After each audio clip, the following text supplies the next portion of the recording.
3 বছরের বাচ্চাটা সারাক্ষণ মোবাইল টিপে কেন? তার মা নাই? 12 বছরের ছেলেটা সারাক্ষণ মোবাইল টিপে কেন? কেন তার বাপ নাই? আপনি চিরানি খান, আপনি গাছনি কাটেন, কার জন্য আপনি রোজগার করেন? এত টাকা, এত ঘাম, এত পয়সা আপনি রোজগার করছেন ওর জন্য? কার জন্য বিল্ডিং করলেন? ও তো 1 ওয়াক্ত নামাজ পড়ে না। এই দুশ্মন আমনের জন্য কি উপকারে আসবে? কথা বলে না?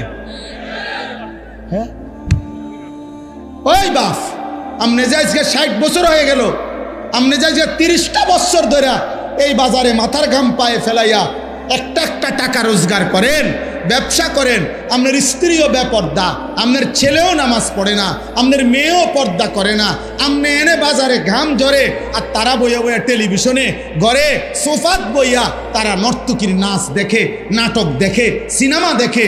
আপনার ছেলে এলাকার আরো 2-4টা বখাটের লগে পুরা দমে মোবাইলে উলঙ্গ ছবি দেখছে, আর আমনের ঘাম বাইয়া বাইয়া পড়তেছে একটা একটা টাকার জন্য। এই দুশ্মন যারা, আল্লাহর দুশ্মন, নবীর দুশ্মন, ইমান ইসলামের দুশ্মন, যাদের অজু নাই, সেজদা নাই, নামাজ নাই, দিন নাই, শরীয়ত নাই, এদের জন্য যে আপনি এত কষ্ট করলেন, এরা আপনার দুনিয়ার কি কাজে আসবে, আখিরাতের কি কাজে আসবে?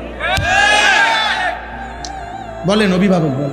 আর দরকার আর আইতাম না কোনোদিন, আইজ গিয়ে কই যা, আর আইলাম না। এই সমাজের বাবাদেরকে কিভাবে ফিরানো যায়? একটা একটা আল্লাহর বান্দাকে গুনার থেকে যদি বাঁচাইতে পারেন, জাহান্নাম থেকে বাঁচাইতে পারেন, তওবা করে যদি কাউকে আল্লাহর দিকে ফিরাইয়া আনতে পারেন, খোদার কসম নবী বলছে, আল্লাহর কোনো বান্দা যদি গুনাহ ছেড়ে তওবা করে আল্লাহর কাছে ফিরে আসে, খুশিতে মহান আল্লাহ ফেরেশতাদেরকে বলে, আমার আসমান সাজিয়ে দে, আমার জান্নাত সব সাজায়া দে। ফেরেশতারা বলে, মাওলা কেন আসমান সাজাইলেন, কেন জান্নাত সাজাইলেন? আল্লাহ বলে, আসলাহাল আবদু মাওলাহু, আজ এক গোলাম যে আমার থেকে ভাইগা গেছিল, যে আমার অনেক দিন সেজদা দেয় নাই, যে আমার অনেক দিন ডাকে নাই, যে আমার অনেক দিন গোলামি করে নাই, আমার এমন একজন ভেগে যাওয়া বান্দা আজকে আমি মাওলার সাথে তার সম্পর্ক ঠিক করে ফেলছে, তওবা করে চোখের পানি ছেড়ে দিছে, আমি তারে মাফ করে দিছি। এই খুশিতে আমি আসমান সাজিয়ে দিলাম, জান্নাত সাজিয়ে।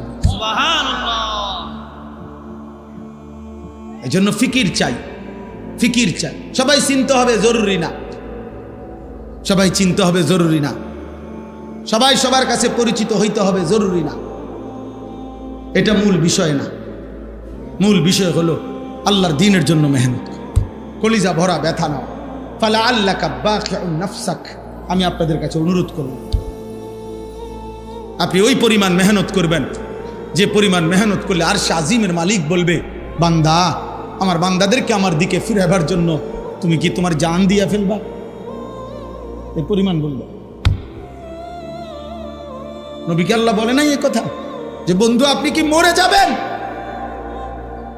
আরে আপনি কি জীবন দিয়ে ফেলবেন? এই পরিমাণ বলতে হবে। উম্মত গুনার সাগরে ঢেউ খেলতেছে। আপনারা বাচ্চা ছাড়া জানেন না, এক এক যুবক মোবাইলে রাত নাই দিন নাই, 3 দিনে 3 সপ্তাহ, 1 সপ্তাহ, 2 সপ্তাহ। আপনাদের কেউ যদি আজকে 30 বছর, এখনকার বয়স যাদের 60, এই বাচ্চা ছাড়া আপনারাও যদি এমন কেউ থাকে যে গত 40 বছরে হয়তো উনি সবসময় টেলিভিশন দেখছে, এই 40 বছরে আপনি টেলিভিশনে যত নাটক সিনেমা না দেখছেন, ওই 4 দিনে তার চাইতে বেশি মহিলার ছবি দেখতে লাগছে। হিসাব বোঝেন নাই? আমি ওইটা সমর্থন করছি না, 40 বছরের গুনাহ, মানে বুঝাইতে চাইলাম গুনার মাত্রা এখন এত বেশি পরিমাণে বাড়ছে যে ছেলেরা, মেয়েরা, পুরুষেরা, সন্তানরা গুনার সাগরে হাবুডুবু খাচ্ছে। হাবু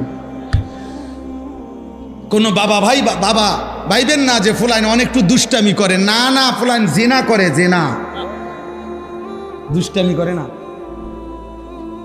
আপনি এটা কইেন না যে বাচ্চা মানুষ একটু দুষ্টমি, না, দুষ্টামি করে না,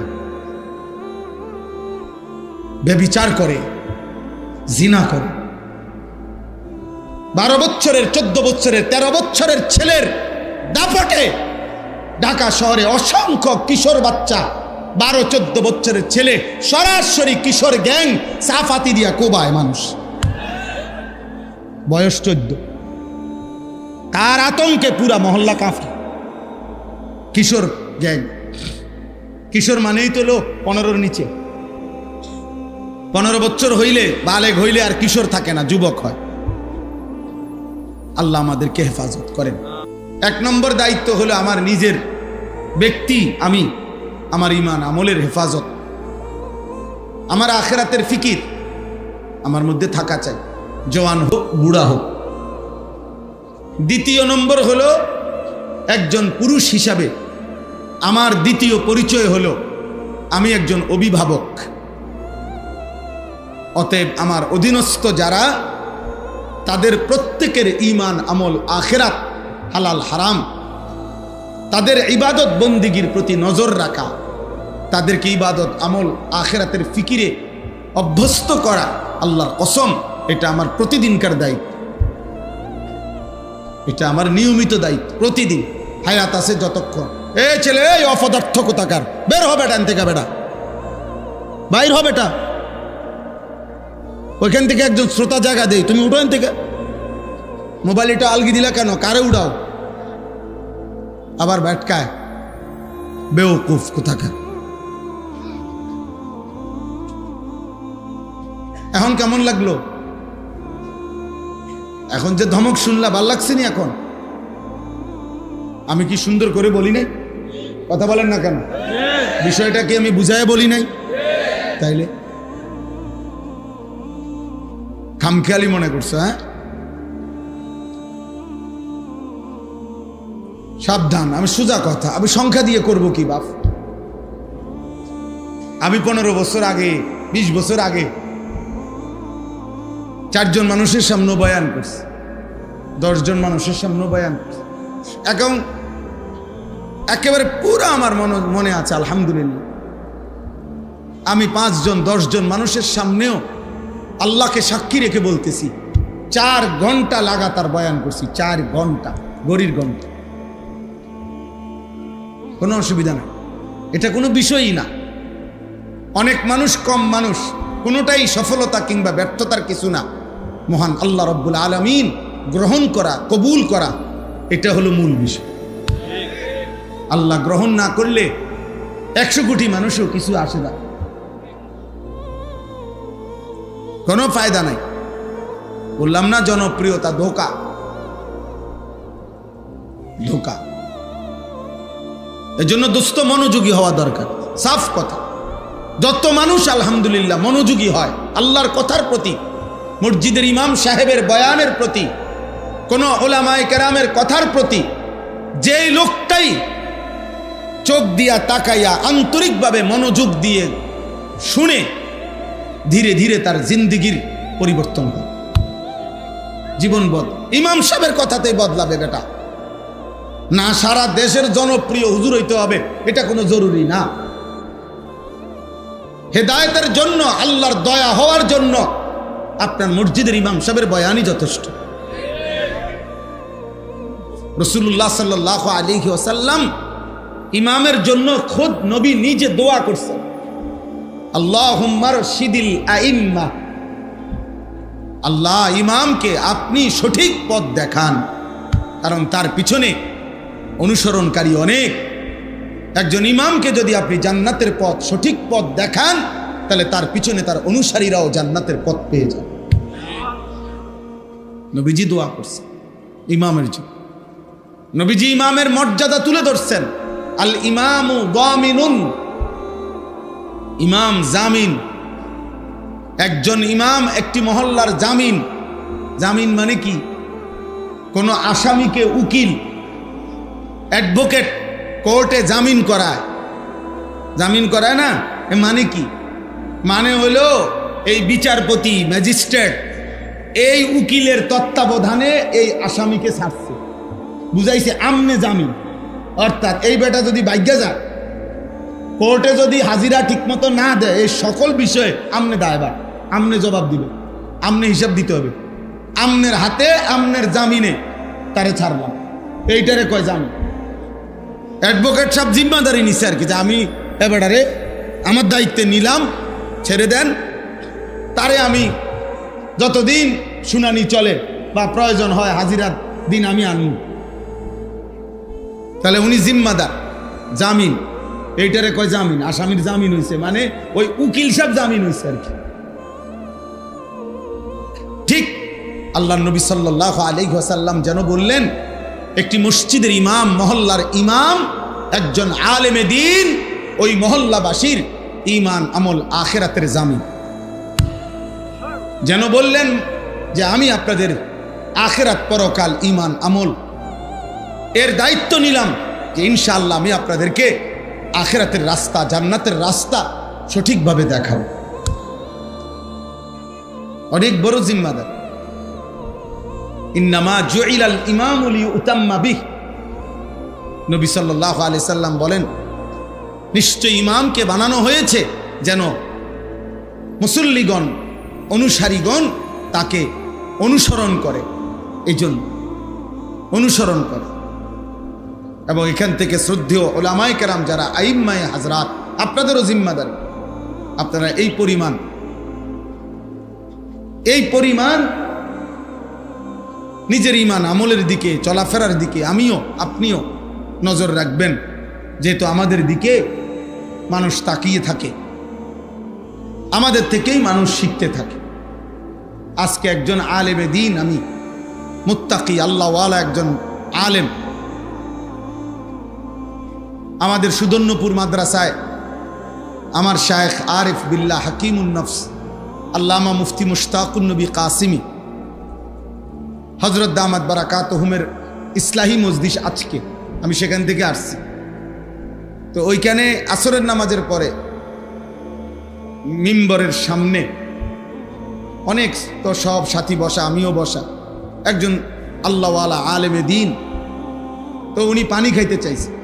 কারণ পানির কোনো গ্লাস নাই, কিন্তু 2 লিটারের পানির বোতল আছে, এরকম বড় বোতল, ওই যে ফ্রেশ বা মাম পানির বোতল আছে। একজন ওইটা ওনার হাতে আগায় দিছে, কিন্তু উনি ওটার থেকে পানি এমনি খাচ্ছে না, ওই যে না গ্লাস কষ্ট করে আইনা দেন। তাই বললাম কষ্ট করে খান। তার উনি একটা সুন্দর আমারে সবক দিছে, মৌলানা আমি এমনি এই পুরা বোতল থেকে এমনি পানি খাইলে এই মানুষগুলো সব দেখবে, আর এটা তাদের জন্য উত্তম মেসেজ হবে না, সুন্দর আখলাক হবে না, পানি খাওয়ার সুন্নত তরিকা হবে না। আমার খুব আশ্চর্য লাগে, মৌলানা সাহেব কি পরিমাণ নজর রাখছে। ছোট্ট হোক বিষয়টা, কিন্তু এটা সবক কিনা সবক। এজন্য আহলুল্লাহদের সাথে চললে ফিরলে, উঠা বসা করলে, উলামায়ে কেরামের সাথে, মুত্তাকিদের সাথে জীবনে ছোট্ট ছোট্ট অনেক বিষয় শেখা যায়, ছোট্ট বিষয় শেখা যায়। আল্লাহ আমাদেরকে বুঝার তৌফিক দান করেন। অতএব আমরা বললাম যে আমি একজন অভিভাবক, এই কথাটা আমি বলতেছিলাম, মূলত ওইখান থেকে চলে গেছি অন্য। আমি পুরুষ, আমি আনিস, আমার দ্বিতীয় পরিচয় হলো আমি একজন অভিভাবক। অতএব আমার অধীনে যারা, তাদের ঈমান আমল আখিরাতের ব্যাপারে শতভাগ নজরদারি করা, চেষ্টা করা, এটা আমার মৃত্যু পর্যন্ত দায়িত্ব। হুজুর বলছি 2 দিন, বলছি মনে 200 বার বলছি, এত 200 বার বলার পরে আর বলার দরকার নাই, এই অনুমতি আপনারে কে দিল? হুজুর বিশ্বাস করেন, তার এমন আজকে 2টা বছর বুঝাইছি না, শেষে বুঝিতে আর নামাজ পড়তো না, অতএব এখন ছেড়ে দিছি। কারে জিগে ছেড়ে দিছেন? আপনার মেম্বারের সিদ্ধান্ত দিছে নাকি? আপনার চেয়ারম্যানে বলছে নাকি যে আর কইও না? 2 বছর পরে কি আর মানুষে কয়? এটা নিয়ম না, ছেড়ে দেওয়ার কোনো সুযোগ। আমার অধীনস্থদের, আমার নিজের ঈমান আমল, আমার আখিরাতের ফিকির, আমার গুনাহ থেকে বাঁচার চেষ্টা করার চেষ্টা অব্যাহত রাখা, এটা আমার কোন দিন পর্যন্ত দায়িত্ব? হাত্তা ইয়াতিয়াকাল ইয়াকিন, মৃত্যু আসা পর্যন্ত আমার এটা দায়িত্ব। হুবহু আমার অধীনস্থদের ঈমান আমল আখিরাত, পাক নাফাক, হালাল হারাম, ইবাদত বন্দিগির নজর রাখা, খোদার কসম এটাও আমার মৃত্যু পর্যন্ত না, আমার অধীনস্থ। আচ্ছা আমি আমারটা বুঝাই। আমার অধীনস্থ যেমন আমি একটা উদাহরণ দিলে আপনারা বুঝবেন। যেমন আমি আনিসুর রহমান, আমার অধীনস্থ কারা? আমার একজন স্ত্রী আছে, বিবি, সে আমি তার জিম্মাদার, এ আমার অধীনে সে। 2, আমার 4টা ছেলে মেয়ে আছে, আমার 4জন ছেলে মেয়ে, ওরা আমার অধীনে, আমি তাদের অভিভাবক। 3, আমার গাড়িতে আমার 2 জন মানুষ আছে, সবসময় আমার সাথে থাকে, একজন ড্রাইভার, একজন আমার খাদেম ছেলে হাফেজ সাহেব, এরা 2 জন আমার অধীনে, আমি এদের অভিভাবক। 4, আমার একটা ছোট মাদ্রাসা আছে কুমিল্লা ক্যান্টনমেন্ট ময়নামতি সাহেবের বাজার, সেখানে 34 জন শিক্ষক কর্মচারী আছে, স্টাফ আছে, আমি তাদের অভিভাবক, তারা আমার অধীনে। ওইখানে 500 জন ছাত্র আছে, 494 জন, ধরেন 500 জন, এই 500 জন ছাত্রের অভিভাবক, তারা আমার অধীনে।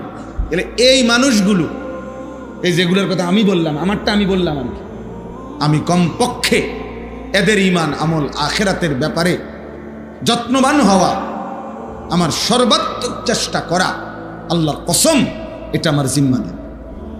এখান থেকে একদিনেরও ছুটি নেই, একদিনেরও ছুটি নেই, একদিনেরও ছুটি নেই। এজন্য আম্বিয়ায়ে কেরাম দেখাইছেন নমুনা।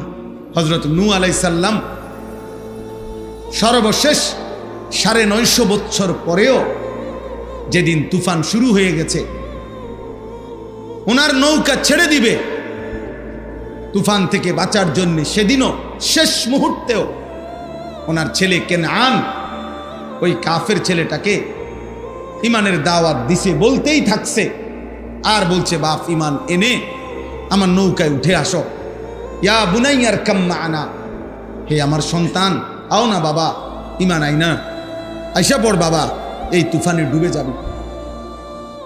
নূহ আলাইহিস সালামের ছেলে বলছে, না আব্বা, আমি ইমানও আনবো না, তোমার নৌকা তো উঠবো না।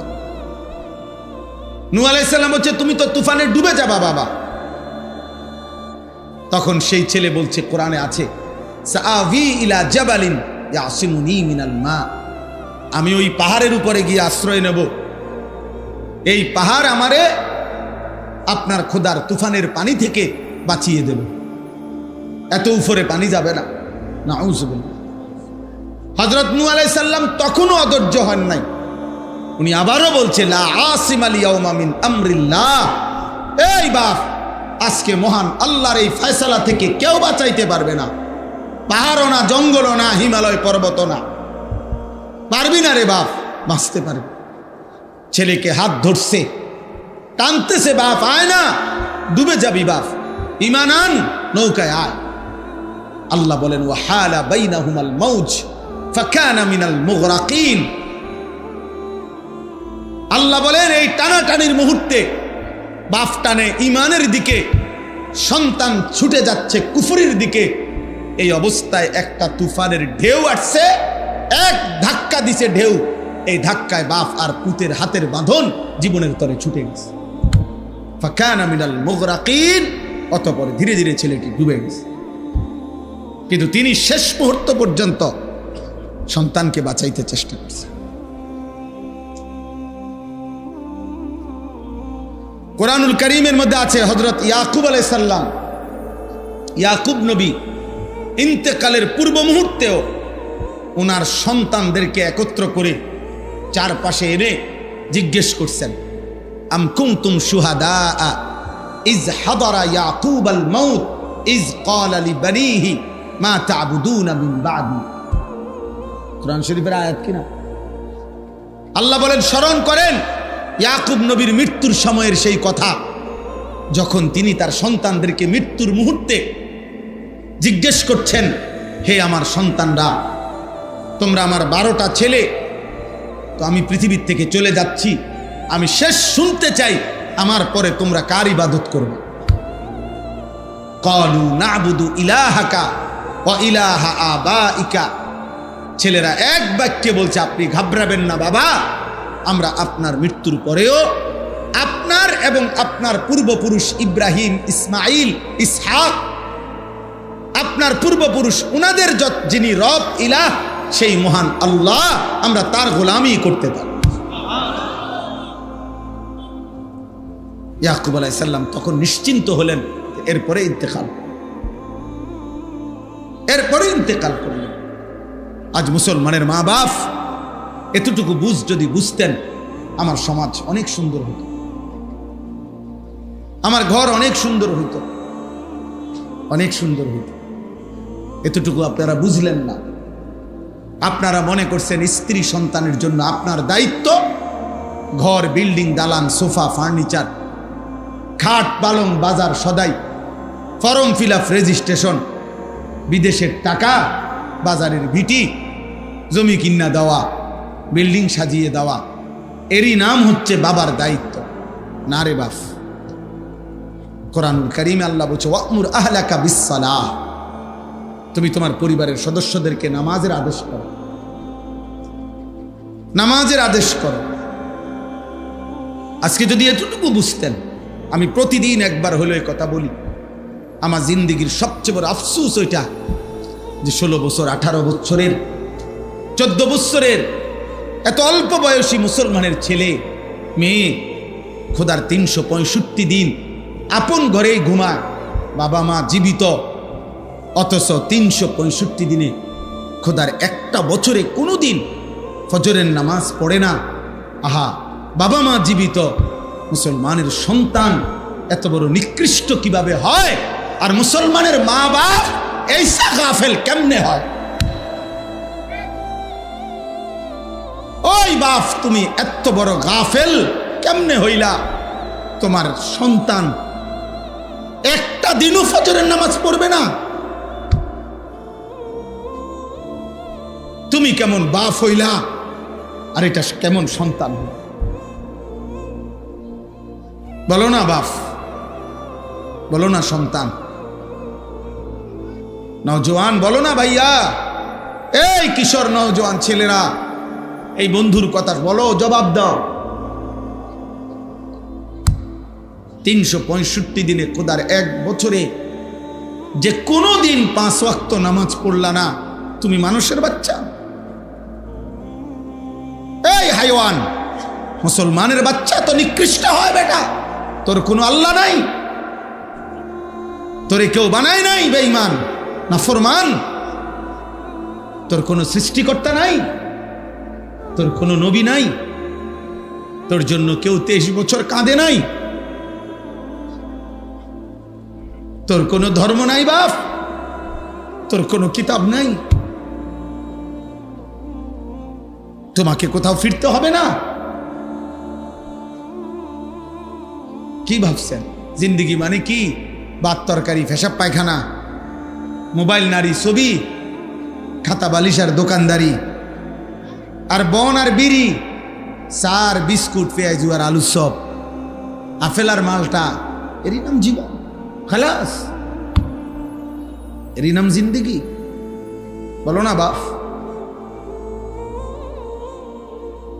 এজন্য অভিভাবক হিসাবে আপনারা প্রত্যেকের কাছে আমার অনুরোধ, আপনারা যারা স্ত্রীর স্বামী, আপনারা যারা সন্তানের বাবা, আপনাদের দায়িত্ব আপনার স্ত্রীর ঈমান আমলের হেফাজত করা। আপনার দায়িত্ব খোদার কসম আপনার ছেলে মেয়ের ঈমান আমলের হেফাজত করা। নবীজি সাল্লাল্লাহু আলাইহি ওয়াসাল্লাম বলেছেন, হাদিস, ইজা আইকাযার রাজুলু আহলাহু ওয়া সাল্লা বিহিম জামিআন কুতিবা ফিদ যাকিরিন আল্লাহ কাসীরান ওয়াদ যাকিরাত। সুবহানাল্লাহ। নবীজি বলেন, কোন পুরুষ যদি তার পরিবারের সকল সদস্যকে ফজরের নামাজের জন্য জাগিয়ে দেয়, অতঃপর ফজরের নামাজ সবাই আদায় করে, যারা ঘরে পড়ার ঘরে পড়লো মহিলা, যারা মসজিদের জামাতে পড়ার জামাতে পড়লো, খোদার কসম নবী বলছে আল্লাহ গোটা ফ্যামিলিকে, আল্লাহ তারা তার বেশি বেশি জিকিরকারী বান্দা এবং বান্দির তালিকায় এই ফ্যামিলির সকলের নাম উঠায় দিয়েছে।